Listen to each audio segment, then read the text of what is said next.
Forging IT security experts. Secure Ninja. Hey everyone, I'm Alicia Webb with SecureNinjaTV, and today we are speaking with Dan Ford. He is the Chief Security Officer at Fixmo, and we'd like to speak with him on a regular basis. He's sort of our mobile security expert. Dan, how are you doing today? I'm doing great, Alicia. Thanks for having me on again. This is great. Definitely. Thank you all again. Absolutely. I know. I love our little chats.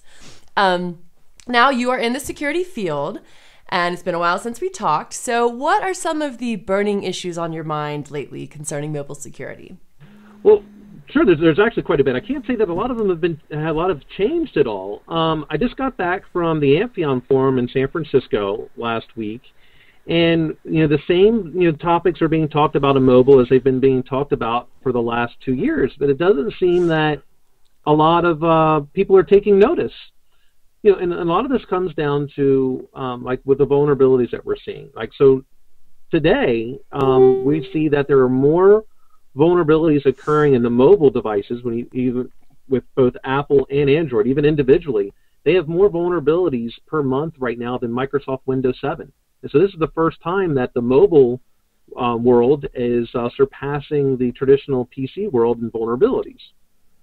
And I think this comes right back down again to how apps are being developed, and really the app developers aren't really taking advantage of everything that they have available to them in order to create secure applications on these mobile devices.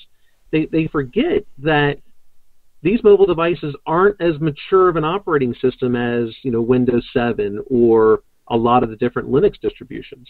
That is interesting. So you mentioned mobile app developers and how they aren't taking advantage of everything that is available to them. What are some of the best practices that mobile app developers should be doing? That's a great question. I think first, the app developers have to think about how are these users going to be authenticating to these mobile applications. And part of this is going to be they have to understand their user base and what's the risks associated with the users using this enterprise data on these mobile devices. So if it's a highly critical application that you want to ensure that the only time that data is being accessed is when the device is online and is able to operate. So nothing like an airplane mode if you're on an airplane. For instance, one of an example of that is a mobile banking application. You're not getting into your mobile banking app unless you have a direct connection to it, because none of the authentication credentials are stored on the phone. I mean, they shouldn't be anyway. There are some mobile banking apps that have done it poorly, but in theory, you would want that authentication to happen in real time, and then they get access to that data.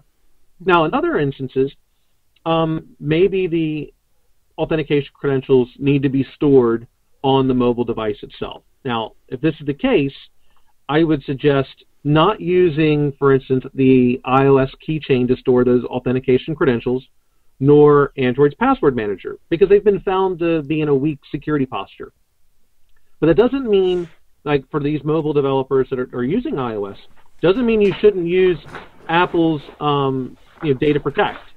There's still a lot of advantages there in doing so, because you can ensure that, at least at a rudimentary level, you can ensure that your application is being doubly encrypted, double protected. It's being protected by Apple, and it's being protected by yourself. So now the attacker, if you lose your phone, they have to break Apple's encryption. Maybe it takes them less than 15 minutes, maybe it takes them more, depending on how well the device password is. But regardless, they're not just going to see things laying there in a file system and just rely solely on your security. Next, the app developer should take a look at the server that their mobile application is going to connect to. And they got to remember, this is a web server. So all of the same types of attacks that the bad guys out there would attack your system on, from a web server perspective, they're still vulnerable to them. So you have to close down those holes. And I'm seeing that the majority of applications out there today are not doing any of this. They may put their authentication credentials in the keychain or the password manager, but they're not really even putting them in the right protection classes that Apple and Google are providing them. Right. Why do you think it is that they're not using these best practices and they're not doing these things? Do they not know, or is it inconvenient for them? I think in a lot of ways they don't know. Even when something was surprising to me, and probably not too surprising, but I just found out just the other day that Apple routinely has classes on secure application development for their platform. I don't know that a lot of developers know about that. I think the other part is it's so easy to write a mobile application. Really, anyone can write one. My son wrote a mobile app just the other day, and of course, can't really put it on anything out on the App Store because I'm not going to pay the money to do an enterprise developer license. But he wrote one, and we can get it to work on his phone because we're able to sign it with our own enterprise license that we have just to make it work. But he's 12 years old. He's able to do it. It's easy to make an application. People who aren't traditionally developers are now able to write a mobile application that they never had to before. So they're not used to having to write in security requirements. Some of it is they just don't know. Apple has a great guide out there on how to write an application, how to write one securely, but it's a lengthy guide. Most of us, we have a lot on our plate, and we're not willing to do the extra work it takes in order to write a secure app that still has all of the functionality we need for that app to perform. So part of it's laziness. Part of it's they don't know any better. Part of it's they weren't used to writing apps in the first place. Right. If everyone from 12-year-olds to professional developers are writing apps, how can the consumer kind of filter through these apps and decide which ones are more secure or less secure, and how can they determine which ones they should use and not use? Well, that's a great question. So first, we want to make sure we kind of got to set the platform. If they're on a jailbroken or rooted device, I personally advise against it because they don't necessarily have the means or the wherewithal to be able to determine if the app that they are downloading from one of those unofficial stores is legit or not. And we know this because KPMG just put out a report about a couple of months ago that talked about that had to do with counterfeit applications. So they said that 94% of all paid apps on the iOS App Store are found in these pirated stores within 15 minutes, and almost 100% of Android apps. So they're downloading something for free. Remember, nothing in life is free. There's always a catch. So if you're downloading pirated software, there might be some extra goodies in there for you. So I would stay away from those. Now, say you're in a normal operating platform. It's not jailbroken. It's not rooted. You download an app. If it's a free app, again, why is it free? What kind of things are they going to be accessing? Are they accessing your photos? Your photos have a lot of valuable information in there. They have GPS data. It can be pretty scary if you're having pictures of your children or your spouse, significant other, and they know exactly where you live, or at least they can start triangulating roughly. Hey, a majority of these pictures, you're all at 14th and Broadway. More than likely, you live right around 14th and Broadway. So you have to be careful of that. There are companies out there that provide some information on what these apps are doing. One of them is called App Authority. They're a great company. They won a big, I think it was the Rookie Award at RSA last year, or something along. They won a nice award. Got some notoriety. They're reverse engineering a lot of these apps to tell you what they're doing, what they say they're doing, and even the things that even though they say they're not doing, if they're doing it or not, like geolocation tracking.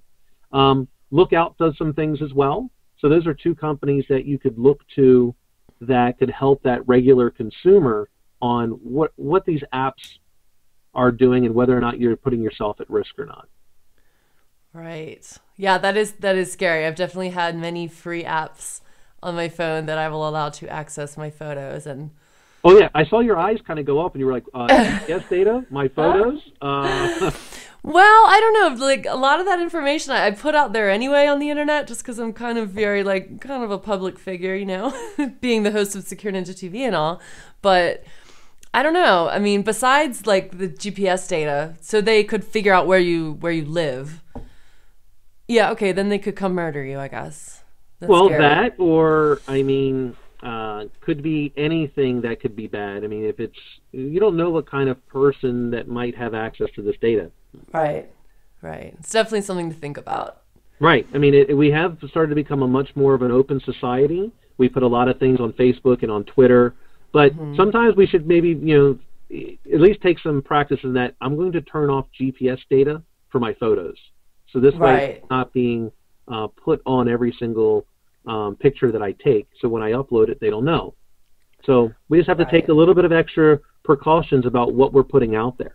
Yeah, definitely. Well, that's very good advice for just the average consumer that doesn't know that much. So I'm curious, why do you think there is such a disconnect between traditional development and mobile development? Because traditional development, it seems like they take more precautions, and mobile development's just kind of the Wild West right now. Well, I think part of this comes down that it is kind of the wild, wild west when it comes to mobile applications because, well, anyone can really write this app. It's easy to do. I mean, this is what Apple and Google have done a really good job of making it very simple to write an application. And it's a completely different community in a lot of times for these mobile apps than it is from that traditional application development. Traditional app developers, they've been coding for a long time. There's tools available by many different vendors that help them look for SQL injections and buffer overflows and man-in-the-middle attacks, all those kind of things. But on the mobile device, there aren't as many out there today. Because in order to test that mobile application properly, you've got to put it on a mobile application. The tools that are available tend to be purely open source, and they may not be familiar with how to use them. They may never have even used open source tools before. They may not know the first thing about how to use Linux. So they're used to just, all right, I've got my MacBook, I'm going to throw on, Xcode, and I'm just going to start writing my app. App developers are like, hey, they're programming in C#. They already know about Linux. They understand how to test these things. They're familiar with OWASP. So there's plenty of tools available for them, and they're already familiar with it because it's been around for many years. Again, back to the mobile, we're really talking, 2009 when these devices really started taking off. That's not too far, too far in the past. Mm-hmm. So we've got to be a lot more diligent as security researchers and security experts of pushing these mobile app developers when we find out about them to take a step back. It's not always the best thing to have the first app out there or the first app that's doing X when you haven't properly tested how people's personal identifiable information is going to be used or being accessed. Right. Where do you see mobile security trending toward in the future? Do you think that more precautions will be taken? Do you think it's just going to get worse? Well, I think, I honestly believe in a lot of ways it's going to get worse before it gets better. We haven't really had a significant breach yet. When that first significant breach, comes out, I think then all of a sudden people's eyes are going to be opened. Mm-hmm. Hopefully it doesn't take that. There's a lot of companies out there that provide for enterprise application development, including Fixmo, where we have a software developer kit that allows application developers to write a secure application, and we show them how to take advantage of not only our piece but Apple and Google's piece as well. So that way they're always doubly protected, like I mentioned earlier. That's kind of the key.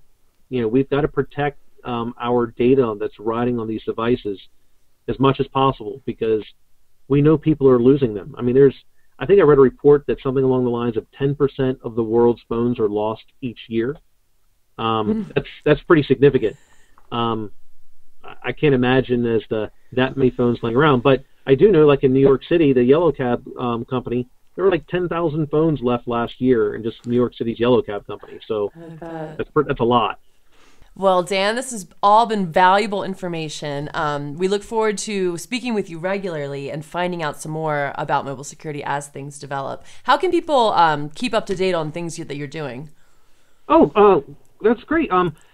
Well, first, on Twitter, at NetSecrex, that's NETSECREX. And then on our Fixmo blog, which is fixmo.com/blogs. But I always post my links on Twitter anyway when I do blog. So probably the best way is still through Twitter. Awesome. Definitely. Well, hopefully you get some new followers. I hope so. Definitely. Well, thank you so much for speaking with us. We'll see you soon. Thanks, Alicia, and happy holidays to you and the rest of the Secure Ninja TV family. Thank you. Happy holidays to you as well and the Fixmo family. Thanks. Thank you so much for watching. Make sure that you catch all of the follow-up interviews with Dan Ford by subscribing to our YouTube channel at youtube.com/SecureNinja, and also follow us on Twitter as well at SecureNinja. Like us on Facebook, add us on Google+, connect to us on LinkedIn, and all of that other good stuff. I'm Alicia Webb. Secure Ninja Shorts are brought to you by SecureNinja.com, a world leader in information security and IT training and certification. Our master instructors will help build you into a highly skilled and marketable security professional. SecureNinja.com, forging IT security experts.